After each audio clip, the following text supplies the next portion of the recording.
سب نے عشاء کی نماز اکثر نے پڑھی ہوگی. اگر میں یہ سوال کر لوں، ہاتھ نہیں اٹھائیے گا، اپنے آپ سے خود ہی سوال کر لیں، امام صاحب نے کیا تلاوت کی پہلی رکعت میں اور دوسری رکعت میں؟ ارے عبدالحبیب بھائی، اب تو ذرا دکان کا حساب ساتھ چل رہا تھا ہمارا، تو ہمیں کیا پتا کیا تلاوت ہوئی. کبھی ٹیسٹ لے لیا کرو، سلام پھیرتے ہی پوچھ لیا کرو اپنے آپ سے کہ آج کیا تلاوت ہوئی. اچھا یاد بھی ہے، مثال کے طور پہ چلو کسی کو یاد ہے آج امام صاحب نے سورہ فیل پڑھی تھی، یا جناب تبارک الذی پڑھی تھی، یا کون سی سورت پڑھی تھی، معنی کیا ہے اس کا؟ تو یہ تو نہیں پتا. کب تک ہم قرآن بغیر سمجھے سنتے رہیں گے اور پڑھتے رہیں گے؟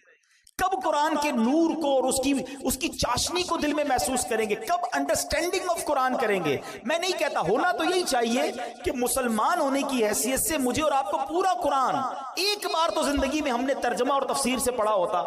لیکن چلو بھائی، پورا قرآن پڑھنے کی بات کرتے تو لوگ ہی بھاگ جاتے ہیں.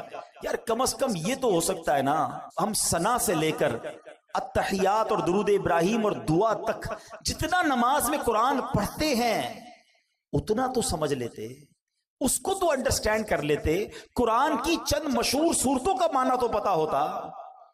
مگر خشوع و خضوع کا تو عالم یہ ہے کہ نماز میں دھیان ہی کہیں اور ہوتا. لوگ کہتے بھی ہمارا دھیان کہیں اور ہوتا. وہ مشہور چٹکلا ہے نا کہ ایک صاحب آئے، عشاء کی جماعت چلی گئی، رونے لگ گئے. تو نمازیوں نے کہا یار نہیں رو بھائی، اتنی نماز سے محبت، اتنی جماعت سے محبت کہ جماعت چلی گئی اب رو رہے. کہتے یار بات یہ نہیں ہے، مسئلہ یہ کہ روز دکان بند کر کے عشاء کی جماعت میں آتا تھا، امام صاحب 4 رکعت پڑھاتے تھے، میں پورا حساب ملا لیتا تھا. اب جماعت تو چلی گئی، اب حساب کب ملاؤں گا اور نماز کب پڑھوں گا؟